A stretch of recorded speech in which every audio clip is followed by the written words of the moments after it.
बंदी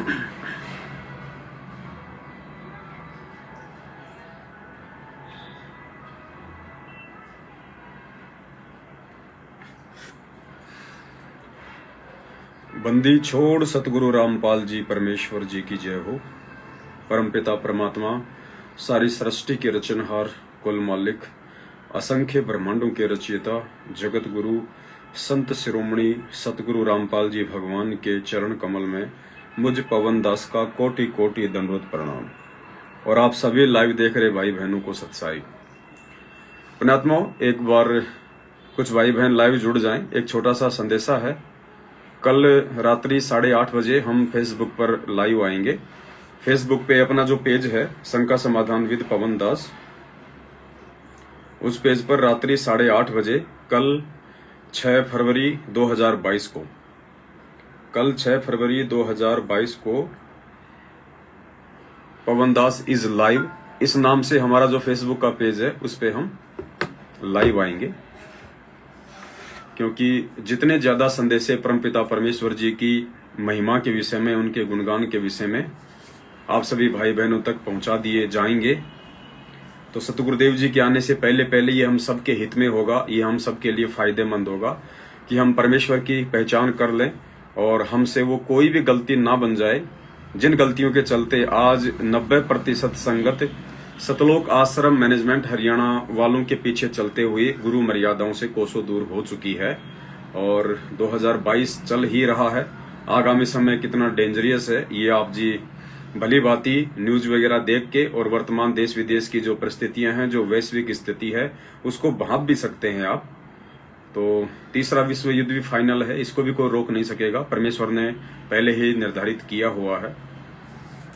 तो जितना हो सके उतना हम सब भाई बहन एक दूसरे के माध्यम से रूबरू होते हुए, क्योंकि परमात्मा ने ये हमें जो सोशल मीडिया दी है ये हमें सिर्फ इसीलिए दी है कि हम परमेश्वर की पहचान कर लें, हम मर्यादा तोड़ने से बचें, गलतियां करने से बचें, अपने आध्यात्मिक उत्थान की ओर हम आगे बढ़ें।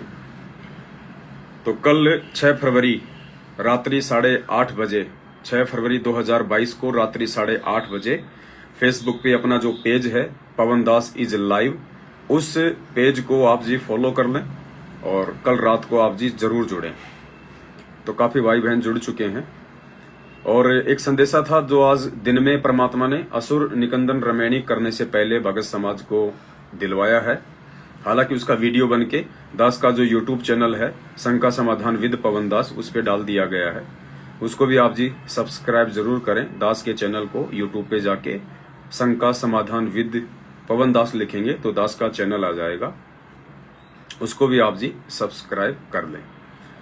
तो आज दिन में जो मैसेज परमात्मा ने दिलवाया था वो यही था कि पुण्यात्माओं, निरंतर आप और हम सभी भाई बहनों ने आध्यात्मिक उत्थान की ओर आगे बढ़ना है और नित नई जानकारियां परमात्मा हम जैसे दासों को निमित्त बना के आप सभी भाई बहनों की सेवा में पहुंचाते रहते हैं।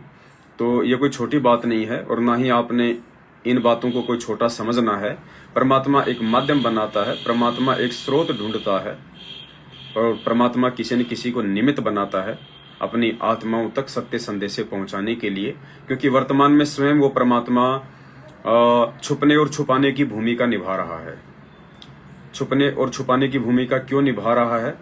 जैसा कि आदरणीय नानक जी ने जब परमेश्वर को पहचाना, सतलोक देख के आए और जब परमेश्वर ने उनको कहा था कि भाई नीचे मैं काशी में रहता हूँ, बनारस में एक जुलाई की भूमिका कर रहा हूँ और आप वहां आना, वहां मैं आपको सतनाम दूंगा।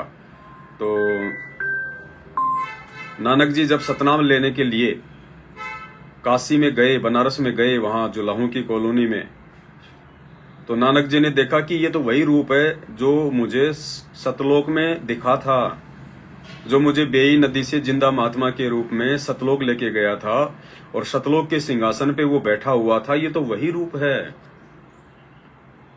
उसके बाद में नानक जी वहां पे उछलने लग गए, कूदने लग गए और कहने लगे, रे काशी वालों, और वहां जो वो जुलाहों की जो बस्ती थी उनको कहने लगे, रे जुलाहो तुम कौन सी दुनिया में रह रहे हो? अरे ये भगवान है, ये परमात्मा है, ये साहिब है, ये अपने आप को छुपा के बैठा हुआ है, ये परमेश्वर है। तो जो लाओ की कॉलोनी वाले मेरे जैसे जो मंदबुद्धि थे, नानक जी का मजाक करने लगे कि भाई ये सरदार जी पागल हो गए, ये पंजाब से भगत आया है, ये पागल हो गया। अरे जुलाई को भगवान बता रहा है, ये कबीर को भगवान बता रहा है। लेकिन पुण्यात्मा वही बात है, परमात्मा कहते हैं जातन लागे सोतन जाने। जिसको अनुभव होता है, जिसको प्रेरणा होती है, जिसको विश्वास होता है, वही आदमी उन चीजों को बयान कर सकता है, समझ सकता है। और वैसे भी परमात्मा कहते हैं कि गूंगा आदमी गुड़ खा के उसके स्वाद को नहीं बता सकता है, वो तो दूसरे ने महसूस ही करना पड़ेगा या फिर उसको स्वयं गुड़ खाना पड़ेगा। तो परमेश्वर के आशीर्वाद से फिर नानक जी ने उस परमेश्वर की महिमा गाई और उन्होंने कहा कि ए ठगवाड़ा ठगी देश, खरा सियाणा भोतावारी, ये धानक रूप रहा करतार। लोगो ये धानक रूप रहा करतार कि ये ठग है। ठग का मतलब कोई चोरी करने वाला नहीं। ठग उन्होंने प्यार से कहा, उन्होंने प्रेम से कहा। ठग मतलब ये अपने आप को छुपा के बैठे हुए हैं। ये परमात्मा है, ये पूर्ण ब्रह्म है, ये कबीर परमेश्वर है जो यहाँ पे जुलाई की भूमिका कर रहे हैं। तो पुण्यात्माओं, उस समय परमात्मा भी अपना सारा भेद लोगों को दे सकते थे, लेकिन नहीं दिया। और फिर नानक जी को परमात्मा ने निमित्त बनाया 14-15 वर्ष तक अपने विषय में लोगों को संदेश भिजवाने के लिए। तो हर युग में परमात्मा हर समय किसी न किसी आत्मा को निमित्त बनाते हैं। तो आज दास को निमित्त बना के परमात्मा ने दिन में जो मैसेज दिलवाया था भाई बहनों को, मैं आज अभी और इसी समय फेसबुक के माध्यम से भी आप जियों को थोड़ा सा स्पष्ट कर देना चाहता हूं, जो परमेश्वर की जो प्रेरणा है। और तो पुण्यात्माओं, जैसे हम 3 समय की हम आरती करते हैं, जैसे हम 3 समय की आरती करते हैं, 3 समय की हम संध्या करते हैं, सुबह का नित्य नियम, दोपहर की असुर निकंदन रमैनी और शाम की संध्या आरती। तो परमपिता परमेश्वर जी के आशीर्वाद से पुण्यात्मा उस समय हमने जब भी हम आरती करने के लिए खड़े हों, अकेले या सहपरिवार, तो हम सब भाई बहनों के शीश पर, हमारे सिर पे, और विशेषकर मैं माता बहनों से प्रार्थना करूंगा। बाकी ऐसा नहीं है कि भाइयों को कोई छूट है, नहीं, भाइयों को कोई छूट नहीं है, ना माता बहनों को कोई छूट है। परमेश्वर के लिए सभी आत्माएं बराबर हैं, चाहे वो पुरुष हो चाहे वो स्त्री हो, क्योंकि मालिक की नजरों में वो आत्मा है। ये आत्मा के ऊपर जो एक खोड़ चढ़ी हुई है, ये चाहे स्त्री की हो, चाहे पुरुष की हो, चाहे बच्चे की हो, चाहे बूढ़े की हो, इससे कोई फर्क नहीं पड़ता है। संदेशा सबके लिए है। तो जब भी हम तीनों समय की आरती करें तो परमपिता परमेश्वर जी के आशीर्वाद से हम अपने सिर पे कोई वस्त्र रखें। जैसे दास ने ये टोवेल अपने सिर पे बांध रखा है, ऐसे ही माता बहनें जो हैं अपने सिर पे अपनी साड़ी का पल्लू या कोई चुन्नी या कोई ओढ़नी, जैसी भी उनकी परंपरागत पोशाक है, उस आधार से वो अपने सिर पे कोई न कोई कपड़ा जरूर रखें। क्योंकि बहुत सारी माता बहनें, क्योंकि अब ये वीडियो लाइव होने लगे हैं तीनों समय की आरतियों के, तो दास देख रहा है कि बहुत सारे जो माता बहन हैं, भाई हैं, वो अपने सिर पे बिल्कुल भी कुछ नहीं रखते हैं। हालांकि दास भी, अब ये तो सर्दी का मौसम है, मजबूरी में लोगों ने कैप वगैरह, टोपे वगैरह, मफलर वगैरह बांध रखे हैं, लेकिन वैसे आगे के लिए हमने, चाहे गर्मी हो, चाहे सर्दी हो, चाहे बरसात हो, कैसा भी मौसम हो, हमने उस परमपिता परमेश्वर के सामने जब हम तीनों समय की आरती के लिए खड़े हों तो एक आदर और सम्मान भाव को प्रकट करने के लिए, क्योंकि ये जरूरी भी है पुण्यात्माओं। आपको दास इसका प्रमाण भी देगा, क्योंकि वैसे भी आप देखो तो आज तो खैर ये शिक्षा के चलते इस भौतिकवादी युग में ये सिस्टम बिगड़ चुका है। वरना आज से पहले यदि हम देखें तो हमारी जो माता बहनें थी, हमारी जो दादी थी, जब भी बाहर से कोई व्यक्ति आता था, कोई बड़ा बुजुर्ग या कोई रिश्तेदार आता था, और यदि उन्होंने अपने सिर पे कोई पल्लू, ओढ़नी या चुन्नी वगैरह नहीं डाल रखी होती थी, तो उनको देखते ही सबसे पहले वो अपने सिर को ढका करती थी, अपने सिर पे वो कोई कपड़ा डाला करती थी, आदर भाव सम्मान के चलते, एक सभ्यता को दर्शाते हुए। तो पुण्यात्माओं, हमारे सामने तो आज हमारे परमपिता परमेश्वर खड़े हैं, सारी सृष्टि के रचनहार खड़े हैं। इनसे बड़ा बुजुर्ग तो इस पृथ्वी पे शायद कोई नहीं हो सकता, शायद क्या हो ही नहीं सकता, है ही नहीं कोई। सतगुरु आदि अनादि है, सतगुरु मदे है मूल, सतगुरु को सिजदा करूं एक पलक नहीं भूल। तो ये परमात्मा आज हमारे सामने आके खड़े हुए हैं, और ना ही इनसे बढ़ के कोई बुजुर्ग है, ना ही इनसे बढ़ के हमारा कोई रिश्तेदार है।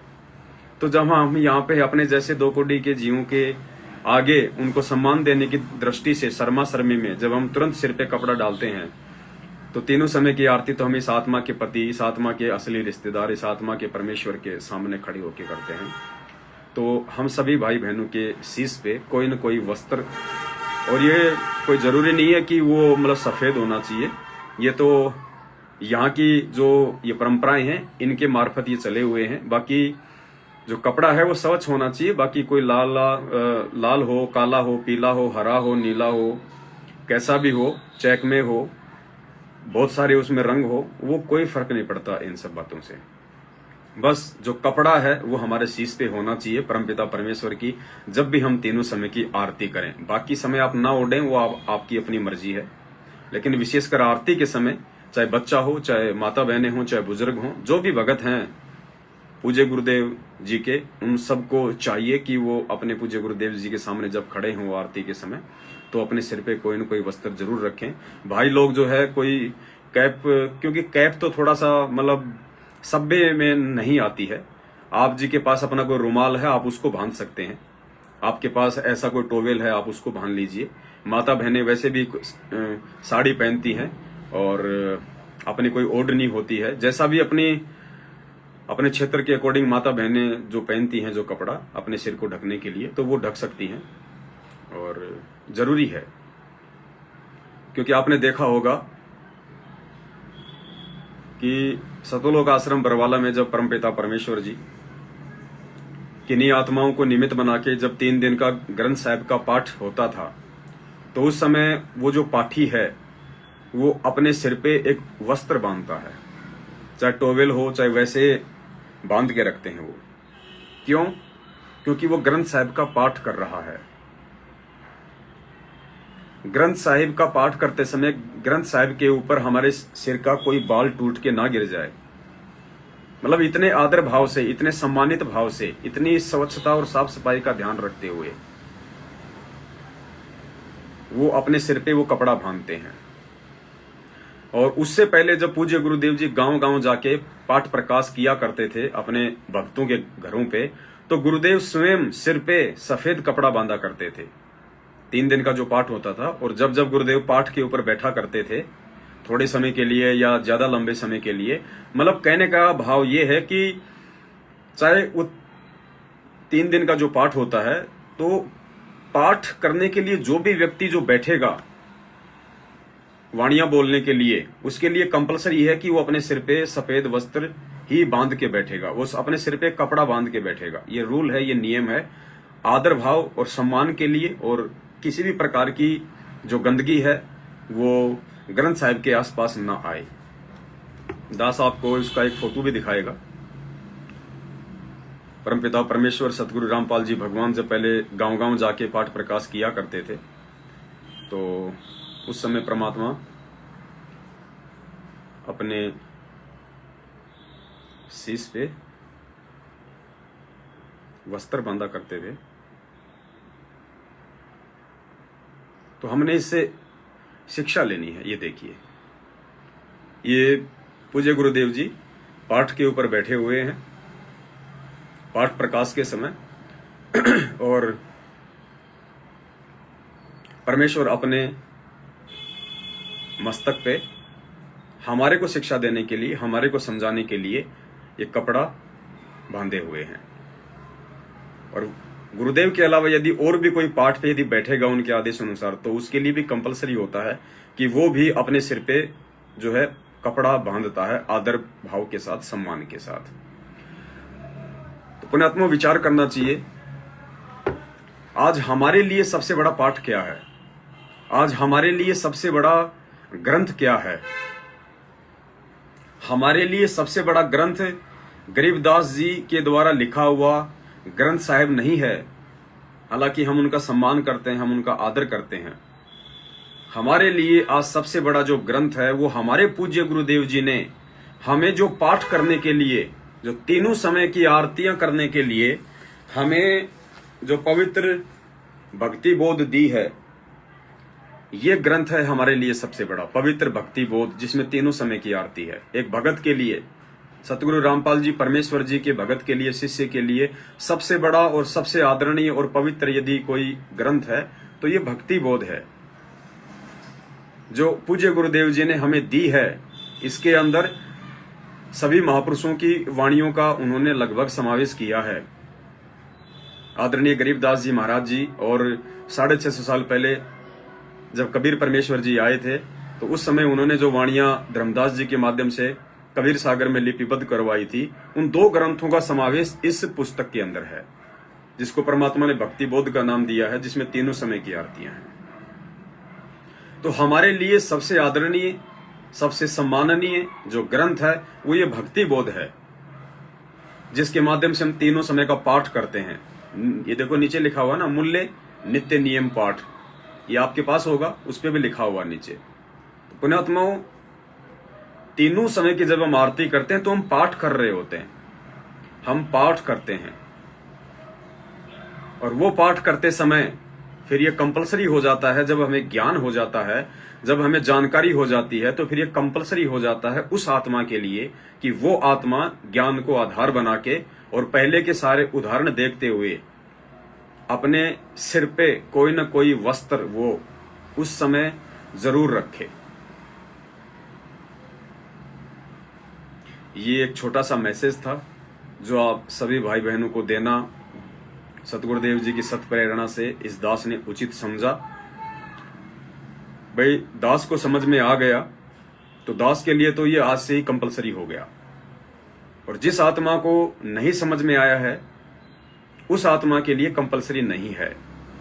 यानी कोई भी जो संदेशा होता है, सतगुरुदेव जी सत प्रेरणा करके जो दास से बुलवाते हैं, आप जी उसको आदेश ना समझें, वो आदेशात्मक रूप में नहीं होता है। दास केवल संदेशात्मक रूप में, क्योंकि दास उस परमेश्वर का संदेश वाहक है। दास को निमित्त बना के परमात्मा संगत में जो मैसेज डलवाते हैं, बुलवाते हैं, वो दास की तरफ से कोई आदेश नहीं होता है, और ना किसी को समझना चाहिए। वो एक मैसेज है, एक सूचना है, एक नोटिस है आप सभी भाई बहनों को। उसको स्वीकार करना या अस्वीकार करना ये आपके अपने संस्कार और बुद्धि विवेक के ऊपर है, कोई कंपलसरी नहीं है दास की तरफ से। अगर आप गुरुदेव के ज्ञान को आधार बना के चलेंगे, मर्यादाओं में रहेंगे, तो परमात्मा आपको भी समझने की सद्बुद्धि बख्शेंगे। अन्यथा यदि अपने अपने तरीके से हम लोग समझना चाहेंगे, कभी नहीं समझ पाएंगे। खुद परमेश्वर की वाणी है कि सब सुमरे अपने अनुमाना, तो गति लखी न जाए, और कहे कबीर कृपया कर जन पर, ज्यों की तो समझाए। सब व्यक्ति यदि अपने अपने अनुमान से मतलब निकालने का प्रयास करेंगे इन वाणियों का, तो वो नहीं समझ पाएंगे, नहीं कर पाएंगे। और परमात्मा जिन आत्माओं को निमित्त बनाते हैं, उन आत्माओं के माध्यम से यदि उचित होगा तो समय समय पे परमात्मा सभी आत्माओं तक नोटिस पहुंचाते रहेंगे, सभी आत्माओं तक अपना संदेशा पहुंचाते रहेंगे। बस अगर जरूरी है तो ये है कि हम उस नोटिस को पहचान लें, हम उस निमित्त कर्ता को पहचान लें, और हम ज्ञान को आधार बना के सतगुरुदेव जी के वचनों से, उनके सत्संगों से उस निमित्त कर्ता भाई की बातों का मेल कर लें। और यदि आपको लगता है कि ये गुरुदेव के ज्ञान आधार से बिल्कुल सही है, तो फिर अपनाने में कोई शर्म नहीं करनी चाहिए। तो एक तो ये छोटा सा एक संदेश था जो आप सभी भाई बहनों को पहुंचाना जरूरी था, और आपकी भी जिम्मेदारी बनती है कि लाइव वीडियो को आप भी ज्यादा से ज्यादा शेयर करके सभी भाई बहनों तक संदेशा पहुंचाएं। पुण्यात्माओं, ये मान बढ़ाई या अहंकार का मार्ग नहीं है, ये दासातन का मार्ग है। हमने तो परमेश्वर का कुत्ता बन के रहना है, तब कहीं हम जाके इस परमेश्वर की प्राप्ति कर पाएंगे। परमेश्वर की प्राप्ति करने का मतलब ये नहीं कि आज धरती पे भगवान आए हुए हैं तो बस हमें भगवान मिल गया, हमें उनकी शरण मिल गई। नहीं, ऐसे परमेश्वर की प्राप्ति नहीं होती है कि नीचे भगवान आ गए सतगुरु रूप में, हमने उनसे नाम ले लिया और हमें भगवान मिल गया। नहीं, ऐसे तो 650 साल पहले भी परमात्मा आए थे। 164 लाख आप और हम ही थे जो उनके भगत थे, हमने नाम भी ले लिया था, रोज हम उनके दर्शन भी करते थे, काफी वर्षों तक हमने उनकी संगति भी की। तो क्या हमने परमात्मा पा लिया था? क्या हम सतलोक चले गए? हम आज तक यहीं फंसे पड़े हैं। खाली उस परमात्मा का सतगुरु रूप में मिल जाना, उनसे नाम दीक्षा ले लेना या उनके सत्संग सुनना, तीनों समय की आरतियां करते रहना, यही परमात्मा प्राप्ति नहीं है। असली परमात्मा प्राप्ति है जब हम सतलोक में पहुंच जाएंगे, आजीवन मर्यादा में भक्ति करते हुए परमेश्वर की मेहर के पात्र बने रह के जब हम सतलोक चले जाएं, इस पृथ्वी लोक से सदा सदा के लिए हमारा पिंड छूट जाए, वो है असली मोक्ष, यानी सतलोक की प्राप्ति असली मोक्ष होती है। तो ऐसा नहीं कि आज सतगुरुदेव जी आए हुए हैं, पूर्ण परमेश्वर कबीर साहिब जी आए हुए हैं, हमने उनसे नाम दीक्षा ले ली, लेकिन आजीवन मर्यादा में रह के भक्ति करके जब तक हम सतलोक नहीं पहुंच जाएंगे तब तक हम परमेश्वर की प्राप्ति होना नहीं कह सकते। तो ये छोटा सा संदेशा था। और कल 6 फरवरी 2022 को रात्रि 8:30 बजे इसी Facebook page Pawan Das is live पर हम सभी भाई बहन मिलकर साथ संगति करेंगे। और कल का हमारा जो टॉपिक होगा वो आपको थोड़ा सा ये बताना है। भक्ति विधान, भगत जी परमात्मा ने दास को पहले ही प्रेरणा कर दी थी, दास भी इसी विधि से आरती करता है। बहुत बढ़िया, दया भाई परमपिता परमेश्वर जी की, क्योंकि परमात्मा मर्यादा के साथ में भक्ति करने वाली चाहे कोई भी आत्मा हो देश विदेश में, उसको प्रेरणा करेंगे ही करेंगे। उस आत्मा तक परमात्मा उसके लेवल के अनुसार संदेशा पहुंचाएंगे ही पहुंचाएंगे। तो दास तो आप सभी भाई बहनों को आज बोल रहा है, दास को तो आज ये दिन में ये प्रेरणा हुई है। और हमारी जो रीमा बहन है, रीमा दासी है, उस बहन ने दास को ये संदेशा दिया था कि भाई दास को इस प्रकार से प्रेरणा हो रही है। लेकिन आप जियों तक ये संदेशा पहुंचाना बेहद जरूरी था कि परमात्मा ने आपको निमित्त बना रखा, इसलिए भाई बहनों तक संदेशा आपके माध्यम से ही जाएगा। तो दास ने उस पर विचार किया और दास को भी अंदर से लगा, मालिक ने सत प्रेरणा की कि बेटा बिल्कुल सही है और अपने भाई बहनों को ये संदेशा आप दो और एक सभ्य होने का जो है वो परिचय दिखाओ, किस प्रकार से एक आत्मा अपने परमात्मा के सामने जो है वो खड़ी होनी चाहिए। अरे घर में जो बहू होती है वो अपने सास ससुर के सामने नंगे सिर खड़ी नहीं हो सकती। उसको पता है उन मर्यादाओं का कि ये मेरे से बड़े हैं, ये मेरे पिता समान है, ये मेरी माता समान है। वो नंगे सिर खड़ी नहीं हो सकती। तो पुण्यात्माओं, यहाँ तो सामने पूरी दुनिया का बाप खड़ा है सबका परमेश्वर खड़ा है और हम सब उसकी आत्माएं हैं। तो हमारे लिए क्या क्या होना चाहिए, क्या जिम्मेदारी है हमारी, ये अंडरस्टूड है, बताने की आवश्यकता नहीं पड़नी चाहिए। फिर भी साथ संगति का मौका हमें परमात्मा ने दिया है तो हम सभी तक ये संदेशा पहुंचाएंगे। तो कल का 6 फरवरी 2022 रात्रि 8:30 बजे जो हम लाइव आएंगे गुरुदेव के आशीर्वाद से, कल का जो टॉपिक होगा उस टॉपिक पे 3-4 पॉइंट हैं, वो आप ध्यान दे लीजिए। सबसे पहले तो बहुत सारे हमारे जो युवा भगत भाई हैं, युवा जो नाम दीक्षा ले लेते हैं, ज्ञान को इतना आधार बना नहीं पाते हैं और वो जिम जाना नहीं छोड़ते हैं, बॉडी सोडी बनाना नहीं छोड़ते हैं, डोले सोले दिखाना, हाफ टी शर्ट वगैरह पहनना, डोले सोले दिखाना, उस जिम में जाके फालतू में अपना शरीर तोड़ना, बेवजह अपने सवासों को बर्बाद करना, ये सब वो करते हैं। और फिर बहुत सारे उनके मैसेज आते हैं कि भगत जी हमारे को एक्सरसाइज करनी चाहिए या नहीं करनी चाहिए, हमारे को जिम में जाना चाहिए या नहीं जाना चाहिए। तो कल सबसे पहला पॉइंट होगा कि भगत समाज को एक्सरसाइज करनी चाहिए या नहीं करनी चाहिए। पुण्यात्मा, ये सामान्य बातें नहीं है, ये काल भगवान ना जाने किन किन तरीकों से हमारे श्वासें बर्बाद करवाता है और जिम में हमारी श्वासें बर्बाद होती है, हमारा समय बर्बाद होता है। तो सबसे पहले तो कल ये परमात्मा के आशीर्वाद से बताया जाएगा भाई बहनों को कि हमने ये हार्ड एक्सरसाइज जिम वगैरह करनी है या नहीं करनी है। दूसरा, योग। बहुत सारे भाई बहन योग करते हैं, जैसे रामदेव जी बताते हैं या वैसे यूट्यूब पे बहुत सारे वीडियो। हमें भक्ति मार्ग में योग करना है या नहीं। और तीसरा, जो सिख समाज है और सिख समाज में वो भाई बहन जो सतगुरु रामपाल जी भगवान के भगत बन चुके हैं, उनको परमात्मा मिल चुका है, अपना विधान बता चुका है, उसके बावजूद भी सिख समाज के वो व्यक्ति, वो भगत जो सतगुरु रामपाल जी भगवान के भगत हैं, सबके लिए नहीं है। दास का संदेशा केवल भगत भाई बहनों के लिए है, जगत वालों के लिए नहीं है। तो गुरुदेव की शरण में आने के बाद भी सिख समाज से ताल्लुक रखने वाले वो भाई बहन जो आज भी जो केस रखते हैं, जो लंबी लंबी दाढ़ी रखते हैं, जो सिर पे पगड़ी बांधते हैं, उनको वो केस रखने चाहिए या नहीं रखने चाहिए, उनको वो पगड़ी बांधनी चाहिए या नहीं बांधनी चाहिए, उनको वो दाढ़ी रखनी चाहिए या नहीं रखनी चाहिए लंबी लंबी। क्योंकि पुण्यात्माओं, जब समय आता है ठीक का तो हमने परमेश्वर के इशारों को समझ लेना चाहिए। और मालिक ने कहा कि जब तक तुम भगत नहीं बनोगे ना, तुम्हारी भक्ति नहीं चलेगी। तो कल उन भाई बहनों को भी ये मैसेज दिया जाएगा, और जो समझदार आत्मा होंगी, जो पुण्य आत्मा होंगी, वो फड़क जाएंगी। उन्हें परमात्मा चाहिए, तो कल ये संदेशा दिया जाएगा। और उसके बाद में आपको 2 ऐसे अकाट्य प्रमाण दिए जाएंगे सतगुरु रामपाल जी के परमेश्वर होने के विषय में, भगवान होने के विषय में, स्वयं कबीर जी होने के विषय में। आपको वो अकाट्य प्रमाण दिए जाएंगे, आपकी आत्मा अंदर से फड़क जाए, हिल जाएगी आपकी आत्मा अंदर से। क्योंकि भगवान धरती पे है, भगवान अपनी पहचान करवा के रहेगा अगर कोई करना चाहेगा तो। जिन हीरे मोती लालों के लिए परमात्मा पृथ्वी पे आते हैं कि गोता मारूं स्वर्ग में, जा बैठूं पाताल, गरीब दास ढूंढता फिरूं अपने हीरे मोती लाल।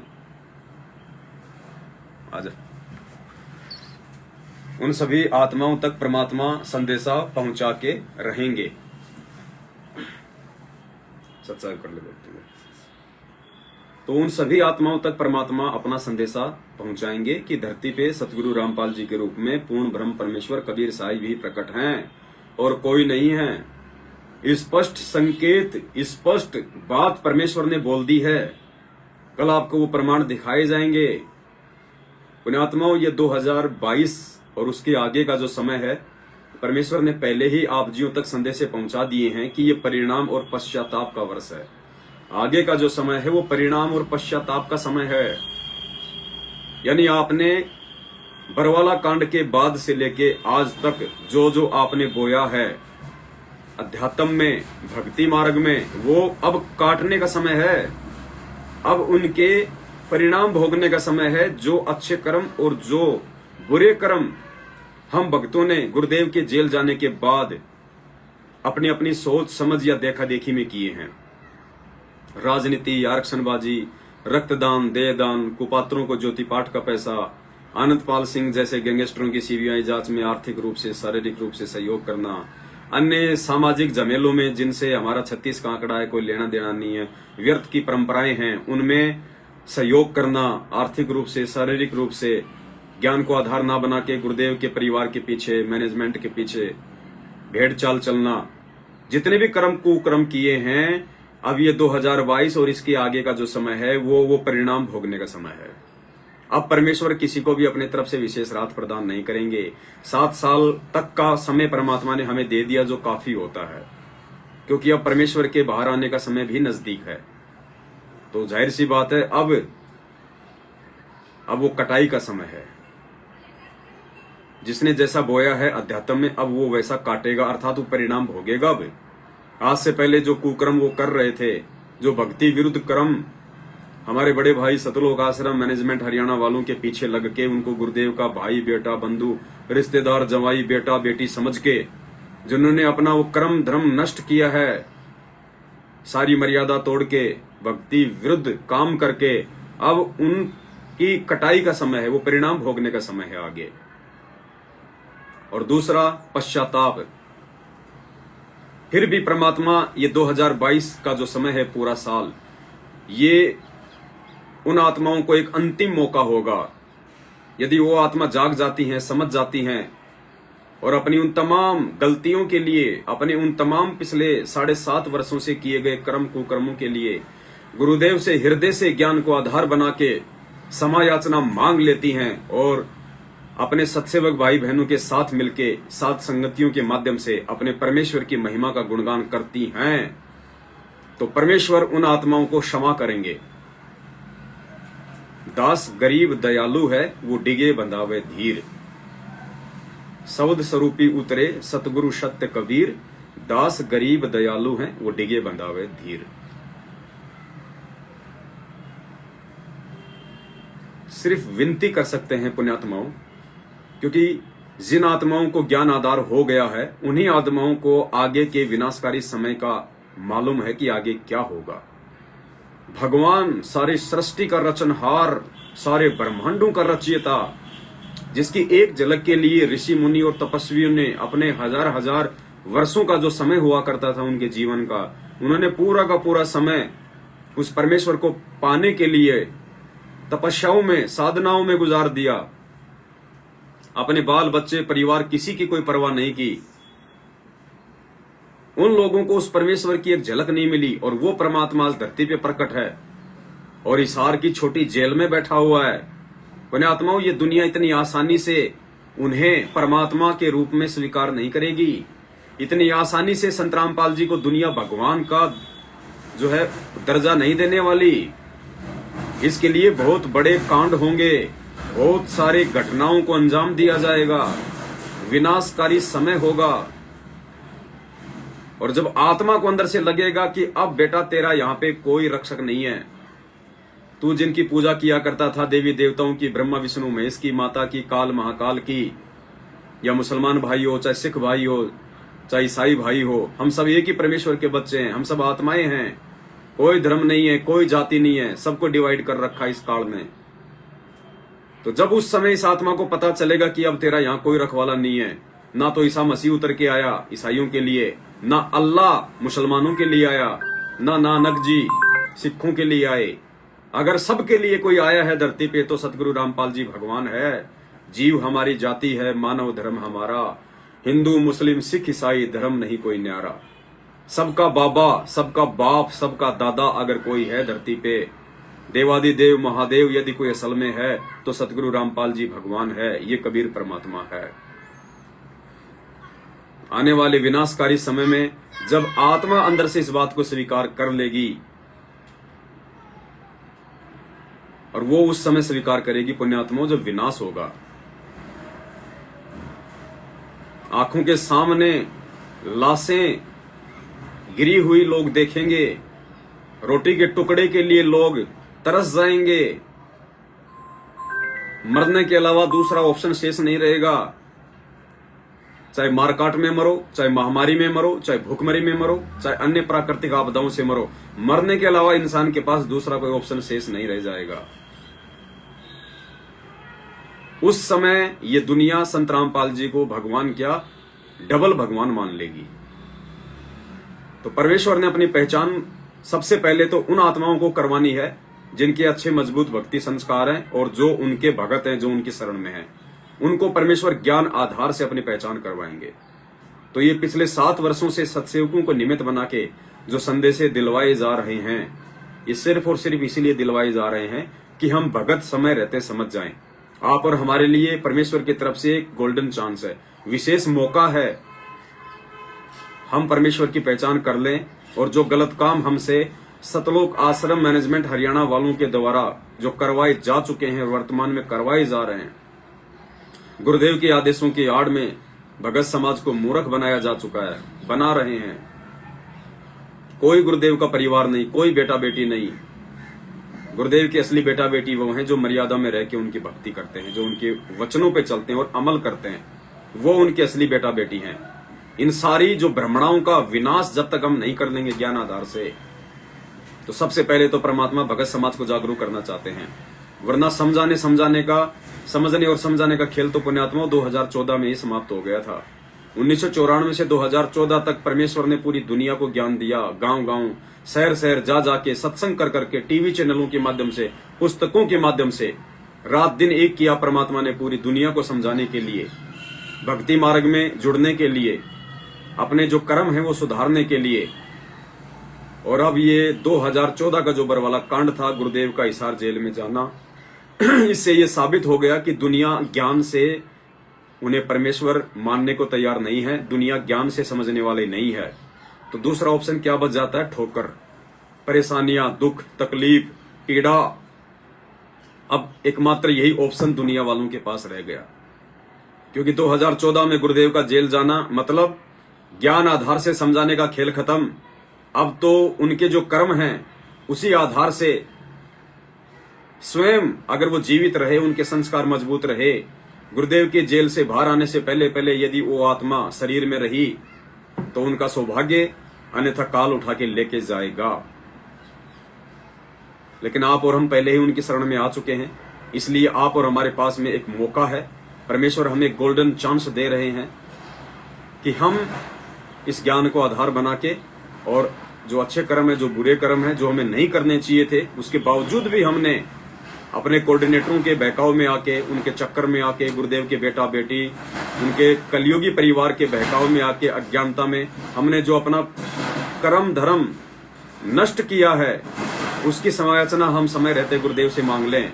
और यह समय केवल पुण्यात्माओं गुरुदेव के जेल से बाहर आने से पहले पहले है।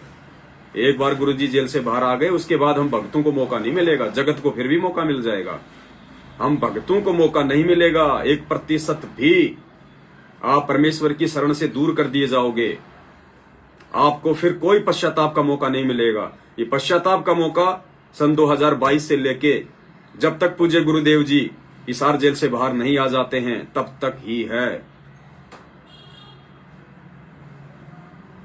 वरना ये कटाई का समय तो है ही है, परिणाम भोगने का समय तो है ही है। तो ये 4-5 जो बातें हैं, हमें एक्सरसाइज करनी है या नहीं करनी है, योग करना है या नहीं करना है। सिख भाइयों को जो गुरुदेव के भगत हैं, उनको अपने सिर पे वो केस, दाढ़ी और पगड़ी रखनी है या नहीं रखनी है। और परमेश्वर स्वयं धरती पे प्रकट हैं। संत रामपाल जी ही पूर्ण परमात्मा हैं, कबीर जी हैं, तीनों लोकों में प्रवेश करके सबका धारण पोषण करने वाले हैं, सबकी रक्षा करने वाले परमात्मा हैं। द्रौपदी का चीर भी इसी परमात्मा संत रामपाल जी भगवान ने सूक्ष्म रूप में बढ़ाया था। भगत प्रहलाद की त्रेता युग में हिरण्यकश्यप से रक्षा भी इसी परमात्मा संत रामपाल जी भगवान ने नरसिंह रूप धारण करके की थी। यानी आज से पहले जो परमेश्वर ने किया वो तो किया ही। इन देवी देवता और ब्रह्मा विष्णु महेश के रूप में आके परमेश्वर ने उनके भक्तों की भी जो मदद की है, इन देवताओं के फॉलोवर्स की भी जो मदद की है, वो भी इसी परमात्मा संत रामपाल जी भगवान ने की है। करे करावे साइया मन में लहर उठाओ, दादू सिरदर जीव के आप बगल हो जाए। तो पुण्यात्माओं, बस ये छोटा सा संदेशा था। हालांकि दास तो 2-4-5 मिनट के लिए ही आना चाहता है हर बार, लेकिन परमेश्वर की मेहर, परमेश्वर की रजा की समय का पता ही नहीं चलता, कब आधा घंटा हो जाता, कब 1 घंटा हो जाता, कब 3 घंटे निकल जाते हैं। और दुनिया वाले जो यूट्यूब पे वीडियो बनाते हैं, उनके लिए 10 मिनट बोलना मुश्किल हो जाता है। आधा घंटे का वीडियो उनके लिए महाभारत हो जाता है, उसमें 2 दिन लग जाते हैं उनको काट छांट करने में, क्योंकि उनके पास मटेरियल नहीं है, उनके अंदर वो सत्यता नहीं है, उनके ऊपर परमेश्वर का आशीर्वाद नहीं है, उनको भगवान की जानकारी नहीं है, उनके ऊपर काल का पंजा है, उनके अंदर केवल बकवाद हैं। वो अगर किसी को संदेशा भी देंगे तो केवल सांसारिक वस्तुओं में घुसे रहने का ही, भौतिकतावाद का ही, यही की व्यवस्था का संदेशा दे सकते हैं, जो किसी काम की नहीं है। हेलो सत साहिब, यही हूं, घर पे हूं, आ रहा हूं थोड़ी देर में। ठीक है, भंडारा बना लो तो भंडारा तो लेंगे ही। ठीक है, सत साहिब, आरती मेरे आने की बात करेंगे, आ रहा हूं मैं भी बस थोड़ी देर में। सत साहिब। तो पुण्यात्माओं, अब दीजिए दास को इजाजत, और कल 6 फरवरी 2022 रात्रि 8:30 बजे परमपिता परमेश्वर सतगुरु रामपाल जी भगवान की महिमा के गुणगान करने के लिए और ज्यादा से ज्यादा उस परमेश्वर के नजदीक आने के लिए, जो प्रमाण, जो सबूत परमेश्वर ने छुपा रखे हैं अपने शब्दों में, अपनी वाणियों में, अपने सत्संगों में, उनका खुलासा करने के लिए, ताकि हमारे सभी भगत भाई बहनों को एक विशेष विश्वास हो, उनकी उमंग इस परमेश्वर के प्रति और बढ़े, हमारा समर्पण भाव, हमारी लगन, हमारी श्रद्धा पूज्य गुरुदेव भगवान में और बढ़े। और काम ही क्या हमारे पास में, और काम ही क्या है हमारे पास में। दुनिया भर के नकली संत हैं, उनके फॉलोवर्स देखिए, रात दिन यूट्यूब पे चिल्लाते रहते हैं, वीडियो बना बना के डालते रहते हैं, जबकि ना उनके गुरु किसी काम के, ना उनके गुरुओं का ज्ञान किसी काम का। तो पुण्यात्माओं, हमें तो भगवान मिला है, परमात्मा मिला है, हमें तो रात दिन एक कर देना चाहिए। इस परमेश्वर की महिमा का गुणगान करते करते। अभी इलेक्शन आने वाले हैं तो देखिए किस प्रकार से लोग एक दूसरी पार्टियों के खिलाफ वीडियो बना बना के रात दिन लाइव आ के अपने फॉलोवर्स को बढ़ा रहे हैं, और मिलना जुलना कुछ नहीं है उन्हें, मिलना जुलना कुछ भी नहीं है उन्हें। तो पुण्यात्माओं, हमने उस अज्ञानता में अब आगे नहीं जीना है, हमने दुविधा में पैर नहीं देना है। परमेश्वर ने आके हमारा मार्गदर्शन कर दिया अपने सत्संगों के माध्यम से। अब तो पुण्यात्माओं, निरंतर हमने उस परमेश्वर के प्रति और ज्यादा प्रगाढ़ता लानी है, दृढ़ता लेके आनी है, और सुबह से लेके शाम तक, यानी सोने से लेके सुबह उठने तक हमने केवल अपने परमेश्वर का ही ध्यान रखना है, उन्हीं का चिंतन करना है। ना यार दोस्तों के साथ में गप्पे, ना रिश्तेदारियों में जा जाके बकवाद करनी, ना रोजी रोटी के लिए सारा दिन गधे और बैल की तरह पसते रहना है, क्योंकि परमेश्वर ने देना होगा तो थोड़े से में दे देगा। कर्म तो करना है, लेकिन गधे की तरह नहीं करना, बैल की तरह नहीं करना, बड़े बड़े मकान कार कोठियां बनाने के लिए नहीं करना। परमेश्वर ने कहा है, कबीर सागर के सरदार्थ में लिखा हुआ आपको दिखाएंगे।